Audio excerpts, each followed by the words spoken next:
20 in the second quarter, 10 going into the fourth, and the Knicks came all the way back when Jalen Brunson, 2 of his 23, put the Knicks up 2. Miles Turner looking for the lead with about 20 seconds to go, can't find it, and the Knicks come all the way back from 2 games to none down and 20 points down in the second quarter to win Game 3 in Indianapolis, 106-100. Karl Anthony Towns finished with 24, 20 of those points coming in the fourth quarter for the Knicks, who keep their season very much alive now. It's a 2-1 lead for the Pacers in the best-of-7 Eastern Conference Finals.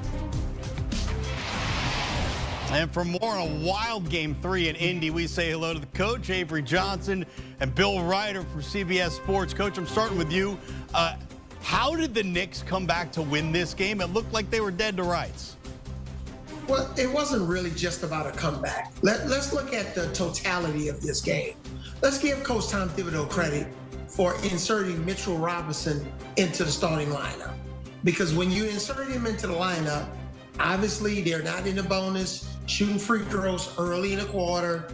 And then you can bring Josh Hart off the bench, who had, 8 points, 10 rebounds in his 30-plus minutes. So where we were trying to, get on Coach Tom Thibodeau for benching Karl Anthony Towns in the fourth quarter, let's give him credit for making the right adjustment, getting Mitchell Robinson out there early in the game when they're not in the bonus offensively, and then bringing in, the bench and going a little bit deeper into his bench, not just for offense, substituting guys out who supposedly are good offensive players and bringing in better defensive players. And the Knicks defense tonight only allowing Indiana to make 5 3-pointers, sensational. Yeah, everything Coach said, and I'll just add, Russ, the reason this comeback happened, as Coach just alluded to, this is the best defense the Knicks have played by far in this series, some of the best defense they've played in this postseason. That lackluster 3-point shooting that Coach referred to from the Pacers, they could not buy a bucket from deep. Got to give Karl Anthony Towns all the flowers, not some flowers, all the bouquets, all the roses, 24th quarter points.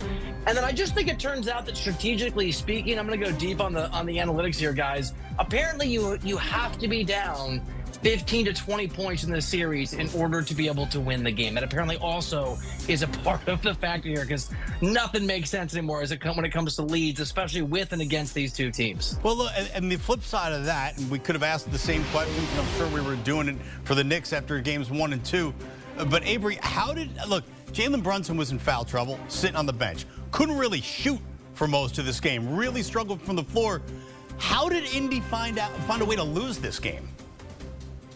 Well, again, Indy's game offensively is predicated on spreading the floor and knocking down 3-point shots. If they can't knock down the 3, then the Knicks defense can shrink even more and shut off those driving lanes. And that's what the Knicks did.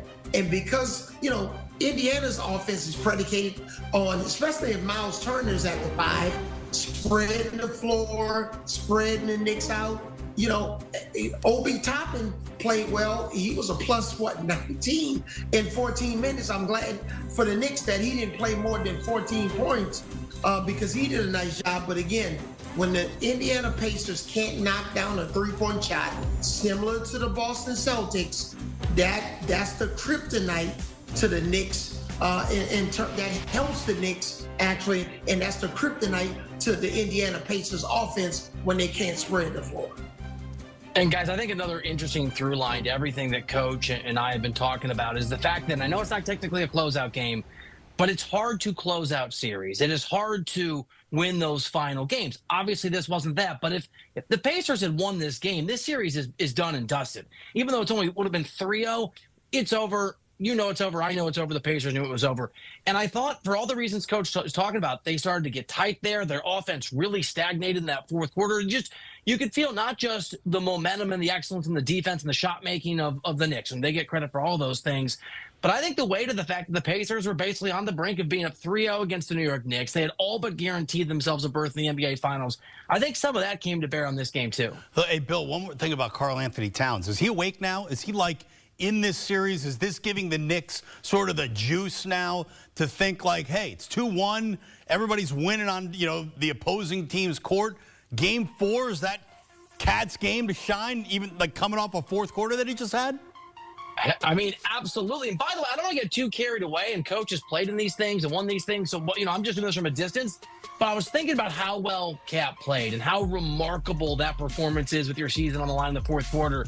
And it just struck me in large part because of his offensive excellence, because of the defensive effort of this Knicks team. It sort of feels like, guys, whoever wins game 4, the next game is going to win this series. Doesn't mean they will, but it sort of feels that way. If the Pacers can kind of shrug this off and go up 3-1, they're in the driver's seat. But if you're the Knicks and you were down 20 points facing a 3-0 series deficit and you go back to New York at 2-2, it's such a momentum shift. So there's a lot of factors, Russ. Certainly if Cat can play at a ridiculously high level like he did in that fourth quarter, it helps. I think this is going to be one of those it's time to prove it moments for the Knicks. Maybe it turns the series around. For the Pacers, let's see what they're made of, because it's one thing to lose this game. It's another thing to lose this game and then not defend home court in game 4.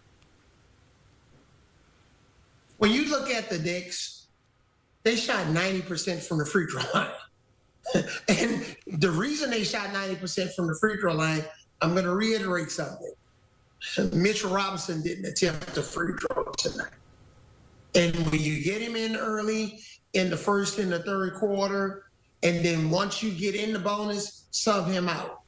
Because when he misses free throws, if he splits a free throw, go 1 for 1, or goes 0 for 2 from the line, we know he's been like the worst free throw shooter in the NBA playoffs. That's like a turnover. So again, for all of the, credit that we give Tom Thibodeau, we know we blame the last game on him. Solid adjustment. And then their wing players play much better defense, doing a great job against Indiana in terms of limiting their production from the three-point line. So we'll see if the Knicks can build on this. And if Karl-Anthony Towns can play, the first, second, and third quarter the way he did in the fourth quarter. All right, one last thing, Coach. I'm starting with you. It's a 2-1 series. The betting odds are shifting now with the Knicks just plus 166, Indiana minus 198. Things are getting tight in Vegas. Who has the momentum going in to game 4, Avery? Well, Russ, that's a great question. I picked the Knicks to win this series. I'm going to stick with it. Ooh. And Bill knows I'm not going to bail out on, who my pick is. I'm sticking with the Knicks. I believe they're going to come back and win game 4. And we're going to go back to New York 2-2, because I think the Knicks found something with their starting lineup. I think they found something with pace of play. And again, Karl-Anthony Towns is going to play even better. He's going to put together 2 or 3 good quarters, not just one.